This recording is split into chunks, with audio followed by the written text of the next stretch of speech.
Joining me now with reaction is Texas Congresswoman Beth Van Duyne. Congresswoman, good to see you. Thank you for being here. Where do you see this going from here? Because the Biden administration says they are, quote, moving full speed ahead despite these lawsuits.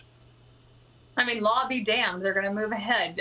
Again, they're going to write the rules. Congress has the ability to define how dollars get spent, not the White House. Hopefully this president will figure that out because, of course, they're going to make him. But I love how he talks about the super wealthy corporations. There are universities right now with multi-billion-dollar endowments and that are still not using those endowments to look at the future of their success of their students. And I'll give you a perfect example. I graduated from Cornell University in '95. It seems like it wasn't that long ago, but I graduated in '95.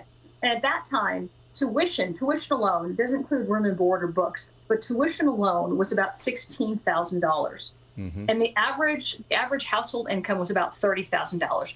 Fast forward that to last year, where the tuition costs are now over $62,000, and the average household income is only at 70 grand.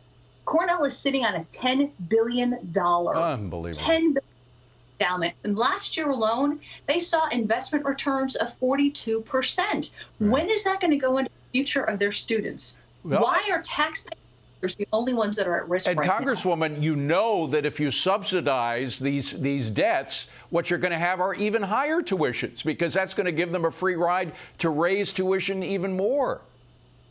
Yeah, well, there's no incentive for universities not to increase their tuition, not to increase the amount on capital improvements and on increases in admin over professors, what they're teaching. But we have to figure out how to tie in the dollars that they're getting paid for federal investments into their endowments. And we're actually drafting legislation right now that would do just that. If they're graduating students that after 4 years can't get a job because they're not teaching them marketable skills, taxpayer dollars shouldn't be the only ones at risk. They should be risking their endowment to help pay for that. And we'll see that draft legislation coming in. Well, you mentioned the fact that Congress are the folks who are supposed to, that's where spending is supposed to begin, by a congressional vote on a particular thing, not by executive action. We went through the history of all executive actions. We couldn't find anything more than about $6 billion of money that had been moved by a president. This is 100 times that. But another group that really has standing on all this are folks like the dad who confronted Elizabeth Warren in 2020 in Iowa, who was upset about her forgiveness program. Let me just play that soundbite and get your quick reaction. Roll tape. I want to ask one question. My daughter's getting out of school. I've saved all my money. She doesn't have any student loans. Am I going to get my money back? Of course not. So you're going to pay for people who didn't save any money, and those of us who did the right thing get screwed.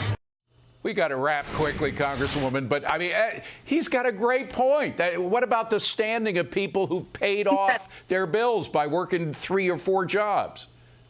People who do the right thing under this administration are being punished, and people who do the wrong thing are benefiting. And we need to stop that. And hopefully November 8th, the American public is completely, have figured it out, and they're going to come to the polls, and you're going to see a huge red wave across the country. Yeah. Well, I think that dad has standing in this case as well as anybody else. Good to see you, Congresswoman. Thank you very much.